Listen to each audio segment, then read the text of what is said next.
ہم پر سایہ فگن ہونے والا ہے، تو اسی حوالے سے فضیلت رمضان کے حوالے سے چند ایک باتیں آپ کی گوش گزار کرنے کی کوشش کی جا رہی ہے۔ اللہ رب العزت میری زبان پہ حق سچ جاری فرمائے، حق کو قبول کر کے مجھے آپ کو عمل کی توفیق عطا فرمائے۔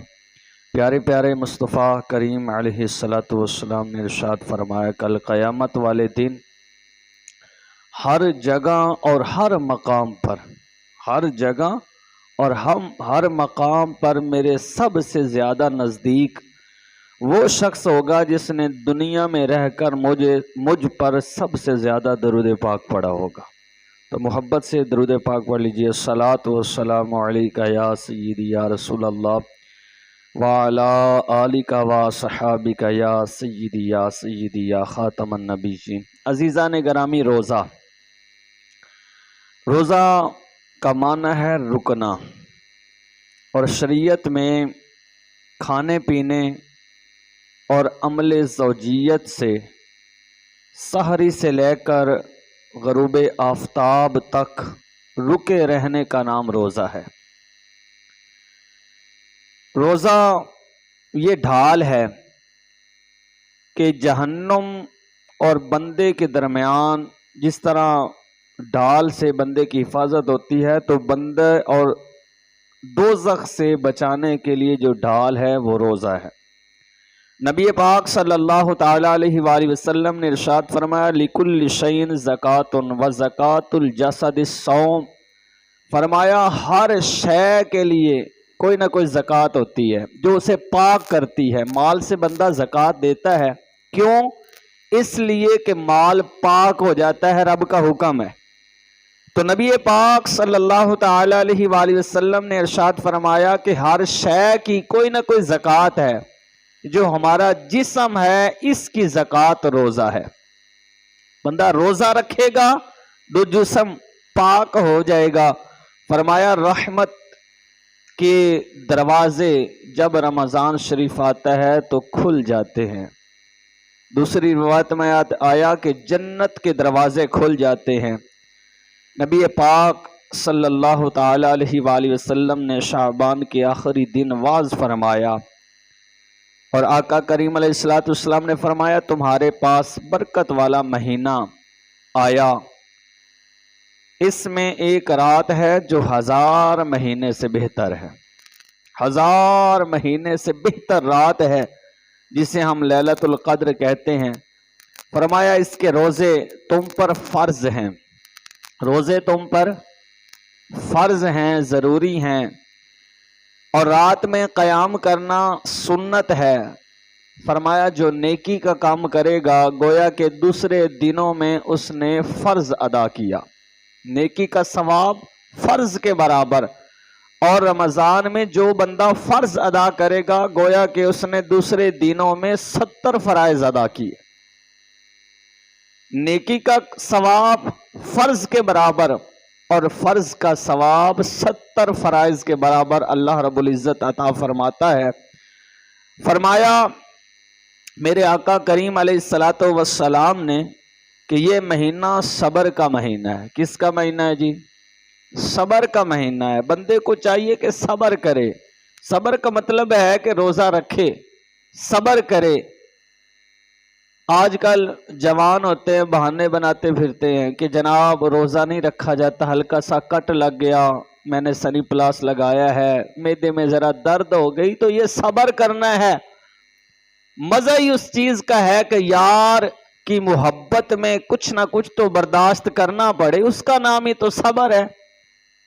اور یہ بھی بہانہ ہوتا ہے کہ جناب میں مزدور بندہ ہوں، دکان چلانی ہوتی ہے، ریڑھی لگانی ہوتی ہے، تو یارو کسی حدیث میں یہ نہیں آیا کہ نبی پاک علیہ السلام نے فرمایا جو اے سی میں بیٹھا ہو وہ روزہ رکھے۔ اس وقت صحابہ کے دور میں تو اے سی وغیرہ ہوتے ہی نہیں تھے، دفتر تو ہوتے ہی نہیں تھے، تو صحابہ پھر بھی روزے رکھتے تھے۔ تو یارو روزہ صبر کا نام ہے، بندے کو چاہیے کہ روزہ رکھے، کیا مطلب کہ صبر کرے۔ اور نبی پاک صلی اللہ تعالی علیہ وآلہ وسلم نے فرمایا یہ غم خاری کا مہینہ ہے۔ غم خاری، لوگوں کی ساتھ بھلائی کرنے کا، غرباء کا دھیان رکھنے کا یہ مہینہ. یہ نہیں کہ جناب ایک تھیلا آٹے کا بندہ دے اور 10 چینلوں پہ اس کی تصویریں چلیں کہ فلاں وزیر اعظم نے ایک تھیلا دیا، فلاں مشیر نے تھیلا دیا، فلاں تاجر. نہ، اگر بندہ کسی کی غریب کی مدد کرنا چاہتا ہے تو چاہیے یہ کہ اس کی پھر عزت بھی کرے. نبی پاک صلی اللہ تعالی علیہ وآلہ وسلم کے صحابہ فرماتے ہیں کہ ہمیں نبی پاک علیہ السلام کی بارگاہ سے کوئی چیز طلب کرنا ہوتی، ہم منگتے بھر کے جاتے، ہمیں وہ چیز بھی ملتی اور عزت بھی کمال کی ملتی. حضور علیہ السلام ہمیں ہماری حاجات کو پورا بھی فرماتے اور کمال کی عزت کملی والے آقا کریم علیہ السلام ہمیں عطا فرماتے. تو یارو غمخواری کرو، غریبوں کے ساتھ، آپ سے نیچے والے طبقے کے لوگوں کے ساتھ بھلائی کرو، ان کے راشن پانی کا انتظام کرو، لیکن ان کی عزت بھی کرو. حضرت سیدنا امام زین العابدین رضی اللہ تعالی عنہ، آپ تقریباً 100 خاندان کے گھروں میں راشن پانی پہنچایا کرتے، اور کمال کی بات یہ ہے کہ ان گھر والوں کو بھی نہ پتا ہوتا کہ کون ہمارے گھر راشن پہنچاتا ہے. ان گھر والوں کو بھی نہ پتا ہوتا کہ ہمارے گھر کون راشن پہنچاتا ہے. اور جب آپ کا انتقال ہوا تو اس وقت پتا چلا، اور اس طرح محسوس ہوتا تھا کہ 100 خاندان یتیم ہو گیا، 100 خاندان یتیم ہو گیا. تو یارو مزہ تو اس کام میں ہے. ہاں، نیت اچھی ہو تو بندہ کو چاہیے کہ لوگوں کو بتائے، اس نیت سے کہ دوسرے لوگ بھی اس طرف توجہ کریں. لیکن بہترین یہ بھی ہے کہ کوشش کریں کہ اس بندے کی عزت رکھیں، لوگوں کو دوسروں کو پتہ نہ چلے، بندہ اس کے راشن پانی کا انتظام کرے. یارو نبی پاک صلی اللہ تعالی علیہ وآلہ وسلم نے فرمایا یہ صبر کا مہینہ ہے، اور صبر کا ثواب جنت ہے. یہ غمخواری کا مہینہ ہے. فرمایا جو اس مہینے میں روزہ افطار کرائے اس کے گناہوں کے لیے مغفرت ہے، اس کے گناہوں کے لیے مغفرت ہے، بخشش ہے. اور افطار کرانے والے کو اتنا ہی ثواب ملے گا جتنا روزہ رکھنے والے کو ثواب ملا، بغیر اس کے ثواب کے کمی کیے. یعنی کہ ایک بندے نے روزہ رکھا، سارا دن بھوک پیاس غیبت چغلی عمل زوجیت کھانے پینے سے بچا رہا، تو جناب اس کو ثواب پتہ نہیں کتنا اللہ رب العزت بڑا ثواب عطا فرمائے گا. اور ایک روایت میں پڑھ رہا تھا، نبی پاک علیہ السلام کی حدیث مبارکہ کا مفہوم ہے کہ ایک بندہ جب روزہ رکھتا ہے تو وہ اتنا دوزخ سے دور ہو جاتا ہے کہ ایک کوا پیدا ہو اور ساری زندگی وہ اڑتا رہے اور بوڑھا ہو کر مر جائے تو جتنا کوا سفر کرے گا روزہ رکھنے والا اتنا جہنم سے دور ہو جائے گا. تو کہتے ہیں کہ کوے کی زندگی بڑی لمبی ہوتی ہے، تو کوا پتہ نہیں کتنے سفر کرے گا. تو ایک روزہ رکھنے سے جو بندہ اتنا دوزخ سے دور ہو جاتا ہے، جو سارا مہینہ روزہ رکھے، جو اللہ رب العزت کا حکم مانے، تو اس کو اللہ رب العزت کتنی برکتوں سے نوازے گا. تو عزیزان گرامی، کسی نے عرض کیا یا رسول اللہ صلی اللہ تعالی علیہ وسلم، ہم میں سے ہر کوئی اتنی طاقت نہیں رکھتا کہ روزے دار کو پیٹ بھر کے کھلائے، اس کی افطاری کا انتظام کرائے. تو میری سرکار علیہ السلام نے فرمایا یہ ثواب جو مغفرت والا ہے یہ تو اس کے لیے ہے جو ایک گھونٹ پانی سے یا ایک کھجور سے افطار کرائے، اور جو میرے روزے دار کو پیٹ بھر کے کھلائے گا اللہ رب العزت بروز محشر میرے حوض کوثر سے اسے پلائے گا کہ کبھی پھر پیاسا نہیں ہوگا، پھر اسے کبھی پیاس نہیں لگے گی.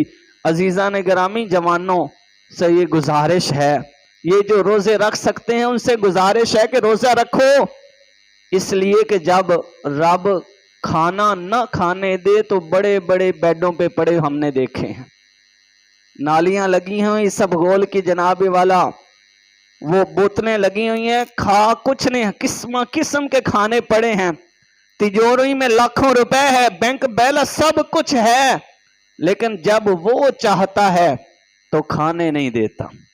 جب وہ چاہتا ہے تو توجہ ہے میرے وال ویکھو، ادھر ویکھو جی، جب وہ چاہتا ہے تو کھانے نہیں دیتا۔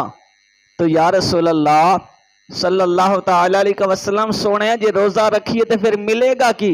یا رسول اللہ ہم روزہ رکھیں تو کیا ملے گا؟ میری سرکار علیہ السلام نے فرمایا روزہ صحت ہے، جو بندہ روزہ رکھے گا رب تعالیٰ اسے صحت عطا فرمائے گا۔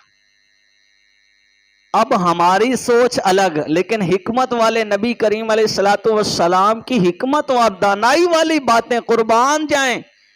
میری سرکار علیہ السلام نے کتنا خوبصورت جواب دیا۔ ہماری سوچ کہے کہ ہم تو بیمار ہو جائیں گے، لیکن حضور فرما رہے ہیں نہیں، تو بیمار نہیں ہوگا، رب تعالیٰ روزے کی برکت سے تجھے صحت عطا فرمائے گا، رب تعالیٰ تجھے صحت عطا فرمائے گا۔ اور فرمایا کہ جو غلام پر تخفیف کرے، اس کے کام میں کمی کرے، اللہ تعالیٰ اسے بخش دے گا۔ جو آپ کے ماتحت ہیں، آپ اس کو تنخواہ دیتے ہیں، ان سے کام لیتے ہیں، تو کام میں ذرا تخفیف کر دو۔ 8 گھنٹے اس کی ڈیوٹی ہے تو 5 گھنٹے کر دو۔ اس کو آپ مہینے کی جو تنخواہ دیتے ہیں، وظیفہ دیتے ہیں، اس کو تھوڑا سا بڑھا دو کہ یار رمضان شریف کا مہینہ ہے، برکتوں والا لے، تو پہلے سے زیادہ اجرت تجھے دے رہا ہوں۔ کیوں؟ اس لیے کہ تو آرام سے جا کے روزہ رکھ سکے، اپنے بال بچوں کو کھلا سکے۔ تو میری سرکار علیہ السلام نے فرمایا جو غلام پر تخفیف کرے، اپنے ماتحتوں پر نرمی کرے، ان سے کام زیادہ مشقت والا نہ لے، رمضان مبارک کا ادب و احترام میں ان کا ذرا بھلا سوچے، ان سے کام میں کمی کروائے، تو فرمایا رب تعالیٰ اس کی بخشش فرما دے گا۔ اس کام میں کمی کروانے والے کی رب تعالیٰ بخشش فرما دے گا۔ اور یارو نبی پاک صلی اللہ تعالی علیہ وآلہ وسلم نے فرمایا روزہ اور قرآن یہ رب تعالیٰ کی بارگاہ میں شفاعت کریں گے، اور رب تعالیٰ ان کی شفاعت قبول فرمائے گا۔ روزہ کہے گا باری تعالیٰ یہ میری وجہ سے کھانا موجود تھا، کھانا پینا موجود تھا، فریج میں پڑا ہے، یہ اکیلا ہے کمرے میں، اور سارا دن میری وجہ سے بھوک پیاس اس نے کاٹی۔ حلال رشتہ بیوی کا موجود ہے یہ، لیکن یہ بیوی کے قریب نہیں گیا۔ مولا یہ جائز جو خواہشات تھیں جو رمضان شریف میں روزے کی حالت میں منع ہیں، تو ان سے میری وجہ سے رکا رہا، اے اللہ اس کی بخشش فرما۔ روزہ کہے گا اور رب تعالیٰ اس کی شفاعت کو قبول فرمائے گا۔ اور قرآن کہے گا باری تعالیٰ اس کے سونے کا وقت تھا، عشاء کے بعد سونے کا وقت ہوتا ہے، لیکن میری وجہ سے یہ تراویحوں میں کھڑا رہا، اس نے قیام کیا، یہ کھڑا رہا اور مجھے سنتا رہا۔ قرآن کی محبت اس کے دل میں تھی کہ میں نے تراویح میں قرآن سننا ہے، مولا یہ میری وجہ سے کھڑا رہا، اے اللہ اس کے حق میں میری شفاعت قبول فرما۔ تو یارو چاہیے یہ کہ ہم روزہ رکھیں، چاہیے یہ کہ قرآن سے محبت کریں۔ جوانوں آپ کھڑے رہتے ہو لائنوں میں، ہم نے بڑا دیکھا ہے، میچ دیکھنے کے لیے کھڑے رہتے ہیں، ہم نے دیکھا ہے ویزا لگوانے کے لیے کھڑے رہتے ہیں، شناختی کارڈ بنوانے کے لیے لائنوں میں کھڑے رہتے ہیں، گھنٹوں کھڑے رہتے ہیں۔ تو اللہ کی محبت میں کھڑے ہو کے دیکھ رب تعالیٰ کتنی مہربانیاں فرماتا ہے، رب تعالیٰ عز و جل کتنا کرم فرماتا ہے۔ آخری حدیث مبارکہ جلدی سنا کے آگے گزرتا ہوں، وقت ہو گیا، انشاءاللہ یہ حدیث مبارکہ اگلے جمعۃ المبارک میں بیان کی جائے گی۔ تو یارو چاہیے یہ کہ ہم صبر کریں، چاہیے یہ کہ روزہ رکھیں۔ روزہ رکھا تو کیا ہے روزے کا مطلب؟ کہ کھانے پینے سے عمل زوجیت سے رکا رہے۔ یہ حلال چیزیں تھیں عام دنوں میں، لیکن روزے کی حالت میں حرام ہو گئیں۔ تو یارو جب حلال یہ چیزیں بندہ روزے کی حالت میں نہیں کر سکتا، تو غیر محرم سے فون پہ بات کر سکتا ہے؟ کیوں جی جوانوں؟ یہ کہہ سکتا ہے کہ یار تو روزہ رکھیا کہ نہیں ہے، روزہ رکھیا ہی کہ نہیں رکھیا؟ نا، جب یہ چیزیں حلال چیزیں بندہ نہیں کر سکتا تو پھر وہ حرام کام کیوں کرے گا؟ یہ نہیں کہ افطاری کے بعد یہ کام یہ حرام ہے۔ روزہ تو ایک پریکٹس کا نام ہے، ایک جد و جہد کا نام ہے، رب کی رحمتوں کے اصول کا نام ہے، اور اپنے آپ پر عبادات کی عادت ڈالنے کا نام ہے کہ عادت ڈال جائے عبادات کی۔ یہ تو اس چیز کا نام ہے۔ میرے آقا نبی پاک صلی اللہ تعالی علیہ وآلہ وسلم کی بارگاہ میں دو عورتیں آئیں، دو بیبیاں آئیں، حضور نے فرمایا یہ کھا لو۔ عرض کرتی ہیں سونے ہمیں روزہ ہے، ہم نہیں کھائیں گی، صبح سے شام تک کچھ نہیں کھایا اور اب وقت شام ہونے والا، کچھ نہیں کھائیں گی۔ نبی پاک علیہ السلام نے فرمایا تمہارا تو روزہ نہیں ہے۔ یا رسول اللہ روزہ ہے، ہم نے کچھ نہیں کھایا سحری کے بعد۔ سرکار علیہ السلام نے فرمایا قرآن نہیں پڑھا؟ جس نے غیبت کی اس نے اپنے مردہ بھائی کا گوشت کھایا، تم ادھر بیٹھ کر اپنے جاننے والوں کی غیبت بھی کرتی رہی اور اب بھی تمہارا روزہ ہے۔ فرمایا الٹی کرو، قے کرو۔ جب انہوں نے قے کی تو گوشت کے لوتھڑے اور خون نکلا۔ فرمایا یہ دیکھو گوشت کھا کر بھی تمہارا روزہ ہے۔